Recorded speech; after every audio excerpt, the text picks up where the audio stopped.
Halo guys, ketemu lagi barengan saya Iksan. Nah, kalau kemarin kita udah ngebahas varian paling tinggi dari Camon 20 series, yaitu Tecno Camon 20 Premier 5G, dan ternyata budgetnya nggak cocok dengan kalian. Kalian coba tonton video ini sampai akhir guys, karena siapa tahu untuk varian paling basicnya kayak lagi saya pegang saat ini sesuai dengan budget yang kalian punya, dan secara spesifikasi cocok dengan apa yang lagi kalian cari. So, buat kamu yang udah penasaran sama detail smartphone-nya kayak gimana dan apa aja sih isi dari paket pembeliannya, yuk mendingan langsung aja kita unboxing, dan kayak biasa ya, kita pindah ke lensa kamera yang di atas biar lebih detail.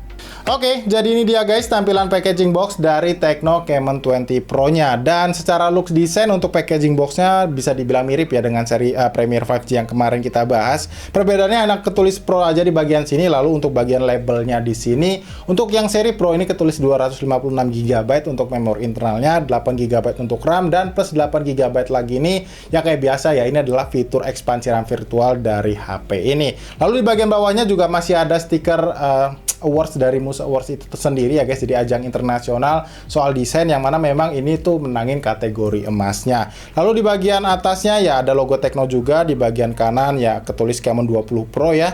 Di bagian kirinya ini ketulisnya sama ya, Camon 20 Pro juga, dan seperti biasa di bagian bawahnya ada beberapa keterangan email ya, dan juga varian warna yang kita unboxing kali ini adalah varian warna pre-dawn black. Wah, susah juga ya namanya. Alias warna hitamnya gitu. Dan lalu di bagian belakang boxnya ini ya kayak biasa ya ada key selling point dari HP ini. Untuk kamera utamanya dia 64 megapiksel, resolusinya 120 Hz untuk layarnya ya, dan udah AMOLED juga. Dan ini ketulis untuk fingerprintnya udah under display guys, atau di dalam layar. Wow, di harganya yang cuma 3,1 jutaan bisa nikmatin experience layar yang benar-benar kelasa smartphone mid-range banget gitu ya. Jadi udah bisa di dalam layarnya. Untuk kamera selfie ini 32 megapiksel, chipsetnya dia pakai MediaTek Helio G99. Untuk fitur kecepatan ngecasnya dia 33 watt dan baterainya 5000 mAh guys. Dan di sini ada ketulis slim design ya, jadi ya nggak tau lah seslim apa desainnya, nanti kita lihat sendiri sama-sama. Dan ya ini ada beberapa lagi, kayaknya kalau kalian penasaran bisa di pause aja lalu di screenshot ya, karena lumayan banyak kalau kita bacain satu-satu. Oke, kalau gitu biar nggak kelamaan kita langsung aja buka ya isi boxnya. Dan ya kayak biasa ini desainnya seperti ini smartphone-nya masih kebungkus plastik, kita pinggirin dulu. Dan di sini kita dapetin satu buah SIM tray ejector yang desainnya kayaknya agak beda ya sama yang Camon kemarin yang Premier 5G-nya maksud saya. Kemudian kalau kita lihat di sini ini ada badge garansi juga 12+1. Lalu ada buku petunjuk penggunaan kayak gini, lalu ada kartu garansinya. Dan untuk yang versi panjang ini tuh biasanya ada keterangan kotanya tuh ada di mana aja gitu guys, alias areanya ya buat service centernya. Kemudian di sini kita dapetin juga untuk jelly case beningnya yang ternyata secara desain juga ini masih cukup menarik ya guys. Jadi nggak bener-bener bening gitu. Bahkan kok kayak saya lebih suka yang ini ya daripada yang seri Premier 5G kemarin. Jadi ini tetap frosted, cuman kayak lebih bening aja gitu. Jadi nggak terlalu buram. Dan untuk pinggirannya dia kayak agak smoke gitu ya, jadi nggak clear banget gitu guys. Jadi ya kalau kalian mau pakai sih ini keren sih. Dan lanjut kita masih dapetin satu buah kepala charger ya, tentunya ini 33 watt maksimal output dayanya. Lalu ada satu buah kabel charger juga ya, dan ini juga udah Type C ya, USB to USB Type C. Dan yang paling menarik juga ini kita masih dapetin headset juga. Hari gini guys, kapan lagi bisa beli sebuah smartphone yang kelengkapannya itu lengkap banget. Bahkan kebanyakan sekarang udah mulai ngilangin kepala chargernya. Ini gila banget sih. Oke, jadi ini dia guys smartphone-nya, dan ini masih kebungkus sama plastik ya dengan highlight spesifikasi yang udah kita baca di bagian box belakangnya tadi. Jadi kita rasa ini di skip aja, nggak usah kita baca. Dan sekarang kita coba langsung lihat aja untuk detail smartphone-nya seperti apa secara desain. Dan iya, seperti ini ternyata untuk desain pre-dawn black-nya alias warna hitam. Ini kita coba kletek dulu ya, biar lebih clean aja gitu ngelihatnya. Dan wow, ini untuk layoutnya bisa dibilang mirip ya sama Premier 5G kemarin. Cuman ini dibuatnya lebih, finishingnya tuh lebih halus guys. Jadi nggak ada tekstur vegan leathernya gitu. Dan walaupun ini finishingnya kelihatan kayak glossy gitu ya, dan saya rasa ini lumayan aman sih dari bercak sidik jari. Soalnya kayak nggak terlalu nemplek gitu tuh. Jadi benar-benar smooth banget di bagian belakangnya ini. Lalu kalau kita lihat dari build quality ya, ini masih plastik juga, tapi feel di genggamnya menurut saya ini udah lumayan solid kok guys. Jadi nggak ada bagian yang kerasa kosong di bagian belakangnya ini ya. Tuh. Kalian bisa dengar sendiri, kokoh banget nih, bunyi aja padat gitu, diketok di bagian back covernya. Lalu kalau kita lihat dari sisi frame-nya, ini bukan metal ya guys, jadi kalian jangan salah kira, ini benar-benar memang dibuatnya looks-nya kayak metal tapi ini plastik, dan yang saya bilang tadi ini kerasa solid. Kalau dilihat kelengkapan portnya di bagian atas ini ada speaker juga, artinya harusnya ini udah stereo speaker ya. Lalu di bagian kanan ini ada tombol volume dan tombol power seperti ini. Lanjut di bagian bawahnya ada grill speaker lagi, lalu ada port charger USB Type-C, lubang mikrofon dan jack audio 3,5 mm. Karena tadi kita di dalam paket pembeliannya juga udah dapetin handsfree otomatis, untuk port ini tuh pastinya ada ya, jadi kalian nggak usah khawatir. Dan di bagian kirinya ini ada satu buah slot SIM tray aja, yang mana kalau kita coba buka ya, ini harusnya sih udah triple slot guys, cuman jenisnya sandwich atau yang panjang gitu kita nggak tahu. Dan ya ini jenisnya yang sandwich ya, jadi bolak-balik seperti ini. Tapi ini udah triple slot guys, jadi kalau kalian ngerasa kurang 256 GB nya yang menurut saya udah gede banget, ini bisa kalian tambahin memori eksternal tambahan lagi. Nah kayak biasa ya, ini udah kita coba jelasin beberapa hal, dan kita coba nyalain dulu smartphone-nya, kita install beberapa aplikasi juga, dan nanti kita bakalan balik lagi. Jadi pastiin kalian jangan kemana-mana. Yo! Oke, jadi ini dia guys tampilan layar awal dari Tecno Camon 20 Pro-nya. Dan impresi awal saya waktu lihat pertama kali layarnya guys, jujur dibuat mes sama bagian bezelnya yang udah luar biasa kelihatan simetrisnya. Jujur ya, kalau kita sandingin dengan yang Premiere 5G-nya, ini tuh kelihatan lumayan mirip ya. Ya walaupun udah pasti yang seri Pro ini bakal kelihatan lebih tebal ketimbang yang seri Premiere 5G-nya. Tapi secara harga guys, di harga 3,1 jutaannya Tecno itu bisa kasih desain layar yang cakep banget kayak gini ya, kelihatan mewah. Apalagi kalau kalian tahu ya, di harga 3,1 jutaannya kalian bisa pakai fitur fingerprint under display kayak gini. No ya, udah kecepatan bacanya juga udah responsif banget guys, jadi udah kerasa mewah banget ya.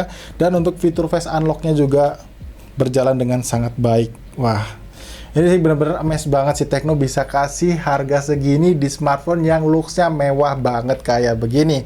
Oke ya, kayak biasa tadi saya sebenarnya udah install beberapa aplikasi dan setting-setting smartphone-nya tentunya. Cuman sebelum kita coba bahas lewat aplikasi yang saya install tadi, kita coba yuk. Saya mau bacain dulu sedikit spesifikasi dari Tecno Camon 20 Pro ini yang bisa kalian lihat di sebelah kiri layar kalian saat ini. Untuk chipsetnya sendiri ya guys, HP ini tuh udah dipakai chipset dari MediaTek yaitu Helio G99 dengan fabrikasi 6 nanometer, dan untuk format RAM dan storage-nya sendiri yaitu 8/256 GB, dan varian ini aja yang bisa kalian beli karena nggak disediain varian RAM dan storage yang lain. Untuk displaynya sendiri atau layarnya sendiri seperti yang udah kita bahas tadi ya di awal, dia pakai panel layar AMOLED, luasnya 6,67 inci, juga refresh rate-nya udah support di 120 Hz.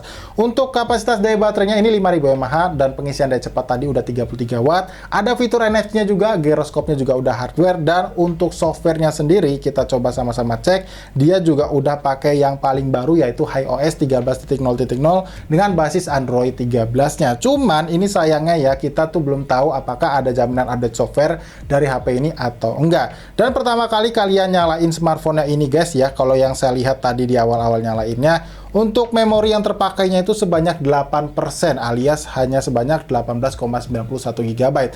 Tapi secara default ini tuh untuk fitur ekspansi RAM virtualnya aktif sebanyak 5 GB. Jadi kalau kalian matiin, dia akan berkurang lagi, yang kalau kita lihat dia bakal berkurang atau penggunaannya hanya sebanyak 6% aja. Dan untuk sistemnya sendiri kalian bisa lihat ini terpakai sebanyak 13 GB aja, jadi berkurang sebanyak 5 GB. Dan itulah memang fungsinya daripada fitur ekspansi RAM virtual, mengurangi jatah memori internal kalian. Dan selanjutnya di sini saya tunjukin ke kalian untuk skor AnTuTu benchmark-nya. Ini saya pakai yang paling baru ya, versi 10.0.6, dan untuk hasil skornya detailnya kayak begini guys. Ya, cuman walaupun secara skor ini kelihatan udah tinggi ya, yaitu 433 ribuan, cuman saya rasa ini kalau misalkan dapetin versi 3D-nya tuh 3D benchmarknya ya, jadi bukan yang versi LED. Saya rasa masih bisa naik lagi guys untuk skornya ini. Dan selanjutnya untuk sensor-sensornya kita coba cek ya sama-sama. Di sini kita lihat. Nah, untuk sensor-sensornya ini udah kelihatan lengkap guys, jadi cuma dua ini aja yang absen, yang mana ini selalu wajar di smartphone mahal pun ini nggak ada ya. Dan untuk sensor giroskopnya ini seperti yang saya bilang tadi, dia udah hardware. Sensor orientasi ada, sensor cahaya ada, sensor magnet juga ada. Jadi sensor yang penting-penting itu udah tersedia di smartphone ini. Untuk selanjutnya, untuk multitouch testernya ya kalian bisa lihat ya, ini tuh udah support 10 sentuhan jari. Jadi ya udah naik kelas banget lah ini kalau bisa dibilang ya secara layar dari Tecno Camon 20 Pro-nya ini. Untuk fitur NFC ada ya, tadi udah saya sebutin juga tuh, kalian bisa lihat sendiri. Jadi udah lengkap banget fitur-fiturnya, yang saya rasa ini jadi daya tarik tersendiri buat kamu yang butuh smartphone dengan budget 3 jutaan, tapi kalian butuh sebuah smartphone yang bisa menawarkan fitur-fitur yang lengkap. Selanjutnya untuk aplikasi kamera, kalian bisa juga lihat sendiri. Kalau kalian kurang detail bisa di pause dan di screenshot aja. Di sini tuh lumayan lengkap ya, ada mode pro juga, cuman saya rasa ini cuman mode foto aja, bukan mode videonya. Ada gerak lambat, ada video ganda juga ya, udah disediain di sini. Jadi kalau kalian mau ngevlog dual view gitu, ini juga udah bisa. Dan untuk perekaman videonya, kalau dilihat ya, untuk resolusi perekaman videonya ini, lensa kamera utamanya dia bisa di 2K 30 fps guys tuh ya. Untuk 1080p 60 fps juga tersedia. Dan untuk di lensa kamera depannya, kalau kita lihat resolusi maksimalnya ada di 2K juga, tapi di 1080p 60 fps nya dia nggak tersedia. Nah, buat selanjutnya kita coba ya buat lihat di game PUBG Mobile giroskopnya apa beneran nggak delay gitu karena udah hardware, dan grafisnya kita bisa dapetin apa di game PUBG Mobile ini. Ya, ini kita udah di dalam game PUBG Mobile ya guys, dan kalian bisa lihat ya untuk giroskopnya jadi beneran hardware, jadi nggak delay. Jadi enak banget kalau kalian mau pakai fitur giro di game PUBG Mobile-nya. Dan untuk settingan grafisnya sendiri, dia bisa kalian pakai di SD High dan juga yang Smooth Ultra aja ya. Ya walaupun Smooth Ultra, kita coba lihat apakah impresinya enak atau enggak. Kita bisa lihat sama-sama ya guys ya. Cuman saya bakalan main sebentar aja ya, cuman buat kasih lihat ke kalian gimana impresi awalnya. Oke, kita bawa melorot. Ya ini bagus ya, nggak ada frame drop. Kalau kita coba gini, tracking. Ya ini untuk responnya juga cepet guys, jadi nggak ada masalah sama sekali. Kita coba sekali lagi, karena barusan ketembak. Kita merosot lagi, dan ya ini lancar, smooth kelihatannya. Kita merosot lagi. Buat layarnya juga ini kerasa licin ya. Mungkin karena nggak dipakein anti gores. Ya, saya rasa cukup ya guys untuk sampel gaming PUBG Mobile-nya. Paling nggak di sini kalian bisa lihat untuk settingan grafisnya dan gironya yang ternyata memang nggak ada delay sama sekali. Nah, jadi saya rasa ya cukup kayak gitu dulu aja guys untuk video unboxing dari Tecno Camon 20 Pro-nya ini. Dan jujur ya, untuk impresi awal saya soal HP ini sih, di harga 3,1 jutaannya, HP ini tuh layak kalian pertimbangin sih. Apalagi kalau seandainya kalian tuh lagi ngincer saudaranya justru ya, yaitu Infinix Note 30 Pro, yang mana memang secara harga resmi dia tuh sama dengan Tecno Camon 20 Pro ini, yaitu di 3,1 jutaannya. Tapi kalau kalian coba cek sekarang, itu stoknya goib dan harganya digoreng-goreng, saya rasa ini sih smartphone yang paling bener, yang menurut saya bisa kasih experience yang lebih di harga yang ditawarkan. Apalagi kalian bisa dapetin harga yang lebih murah guys, di antara 2,8 juta atau 2,9 jutaan gitu. Yang link pembeliannya seperti biasa udah saya taruh di kolom deskripsi. Nah, jadi buat kamu yang mungkin ya penasaran juga sama hasil jepretan kameranya, nanti di akhir video bakal saya kasih beberapa sampel fotonya. Jadi pastiin kalian gak skip videonya guys, jadi harus ditonton sampai akhir. Oke, mungkin kayak gitu dulu aja guys yang bisa kita bahas dari video unboxingnya ini. Ya seperti biasa, jangan lupa diklik tombol like-nya dan di-share ya tentunya ke teman-teman kalian kalau ngerasa video kita kali ini bermanfaat. So kalau gitu sampai di sini saya Iksan pamit guys, dan sampai kita ketemu lagi tentunya di video unboxing yang berikutnya.